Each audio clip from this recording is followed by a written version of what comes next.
Hola, damos la bienvenida a toda nuestra audiencia a una nueva exploración detallada. Y hoy tenemos preparado un viaje que, la verdad, es verdaderamente fascinante hacia el pasado milenario. Así es. Y creo que es un viaje necesario para quienes disfrutan de desentrañar la historia antigua y sobre todo estos símbolos sociológicos que a veces pasamos por alto. Exacto.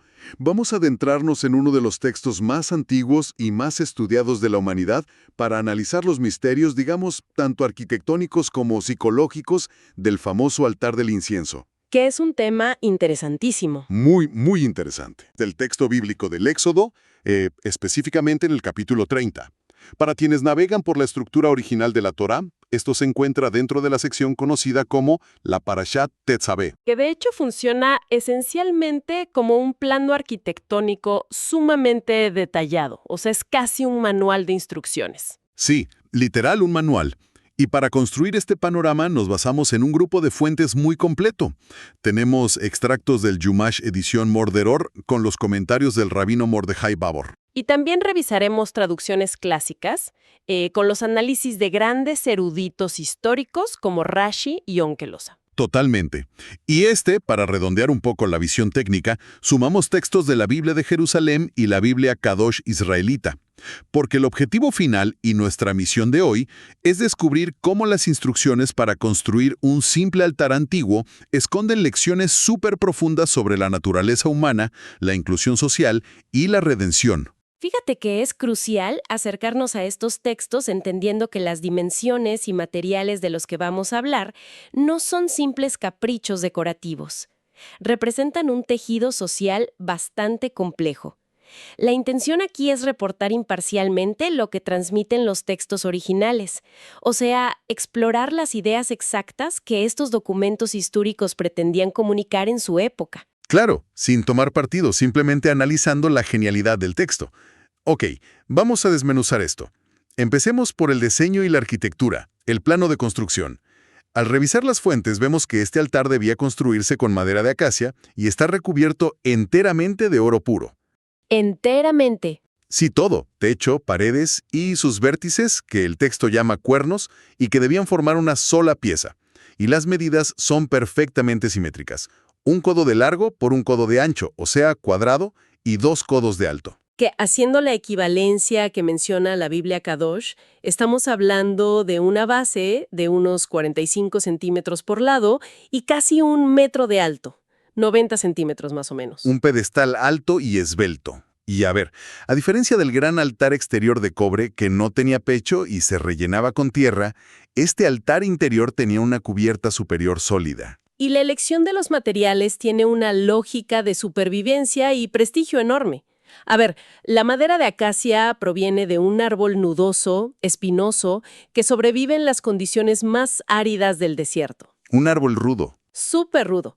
Transformar esa madera irregular en tablas perfectamente lisas requería un nivel de habilidad artesanal impresionante. Y luego cubrir eso con oro puro nos habla de una estructura diseñada para perdurar, pero que oculta su origen áspero, digamos, debajo de una superficie inmaculada. ¡Qué potente imagen! Un núcleo de madera del desierto envuelto en oro.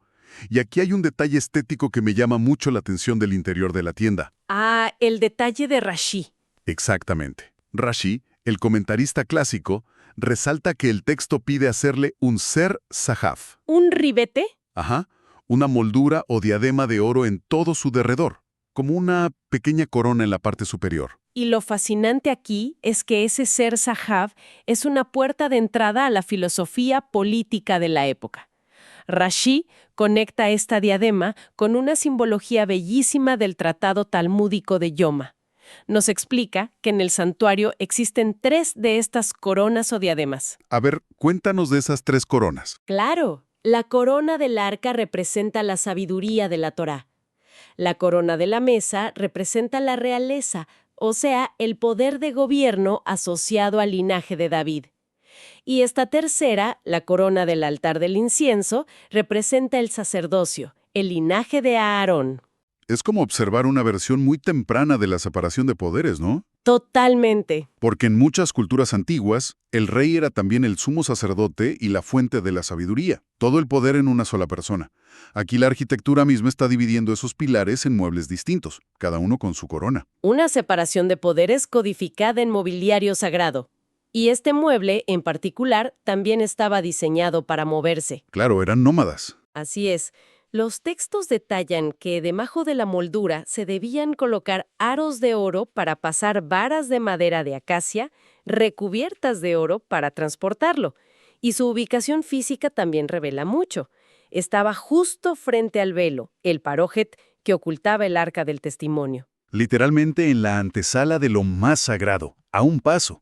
Y esto nos lleva al ritual estricto y continuo que ocurría ahí. No era un museo, había mucha acción. Muchísima. Las fuentes señalan que Aarón tenía el papel de quemar el incienso aromático, el ketoret, y esto era 2 veces al día de forma perpetua, Sin falta. sin falta. Una vez por la mañana cuando limpiaba y preparaba las lámparas de la menorá y otra vez al atardecer, al encenderlas. Pasar de la arquitectura a la experiencia sensorial es increíble. Adentro de esta tienda, rodeado de oro que refleja la luz parpadeante, el humo de un incienso súper denso llenando la habitación. Y hablando de las lámparas, hay un dato curioso lingüístico maravilloso sobre esto. Ah, sí, lo de las traducciones, ¿no? Exacto. Rashi explica la palabra hebrea para estas candelas, nerot, comparándola con una palabra del francés antiguo para referirse a las luces. Qué locura pensar en eso. Es un detalle histórico hermoso sobre cómo se transmitía el conocimiento. Rashi vivía en Francia en el siglo XI y usaba el idioma local para que sus estudiantes europeos entendieran perfectamente la mecánica de este ritual del antiguo Medio Oriente. Y vaya que la mecánica era estricta, porque hay reglas muy prohibitivas aquí. De hecho, la tradición judía cataloga esto como la mitzvah 104. Está estrictamente prohibido ofrecer en este altar de oro cualquier incienso extraño. Nada voluntario o improvisado. Nada. 0 holocaustos de animales, 0 oblaciones de grano o derramar líquidos o libaciones. Es una exclusividad absoluta para la receta original del incienso. Y aquí es donde se pone realmente interesante, fíjate, porque uno lee tanta severidad y se pregunta por qué. Pero la estructura misma del Éxodo nos da una pista. ¿Por qué las instrucciones de este altar se mencionan hasta el final de la lista del santuario, en un párrafo separado, casi como un apéndice? Ese es uno de los debates más profundos. El Humash cita una visión de la Kabbalah que explica esta aparente anomalía. A ver, Nos dice que el gran altar exterior de cobre, el que estaba a la vista de todos, servía para perdonar pecados involuntarios, los errores comunes de la gente. los resbalones del día a día. Esos meros. Pero este altar de oro, pequeño, protegido en lo más sagrado, era para quienes pecaban de manera voluntaria e intencional. Estaba pensado para aquellas personas que se habían alejado de manera consciente de las tradiciones. O sea, le da la vuelta por completo a lo que uno pensaría. El lugar más íntimo, cubierto de oro puro, no es para los perfectos, sino para la redención de los transgresores conscientes. Exacto. Es una belleza de concepto. Y este secreto de la inclusión de lo indeseable, este momento de revelación, está codificado en la receta misma del incienso. ¿La receta de las 11 especies? Así es, estaba compuesto por 11 especias. 10 tenían un aroma exquisito, sagrado. Pero había una, la yélvena, conocida en español como gálbano, que tenía un olor sumamente desagradable. Horrible, un olor repulsivo si lo quema solo. Repulsivo. Y si conectamos esto con el panorama general, la inclusión obligatoria de la yélvena nos enseña algo tremendo. Nos dice que los infieles o los pecadores consuetudinarios son una parte inseparable de la comunidad. Wow. Y hay una regla muy clara. Sin esa especie de mal olor, el incienso pierde su santidad. Se invalida todo. Es que es una metáfora brutal. Y esto me recuerda a un comentario del rabino Babor que complementa esto con la anécdota del patriarca Isaac oliendo las ropas de su hijo Jacob en el libro del Génesis. Ah, el juego de palabras. Sí, una maravilla lingüística. El texto hebreo dice que Isaac olió sus ropas para darle la bendición. La palabra para sus ropas es begadav. Ajá. Pero en la tradición, sin cambiar las consonantes, esa palabra se puede leer como bogtav, que significa sus infieles o sus traidores. ¿Cambiando solo las vocales implícitas? Exactamente.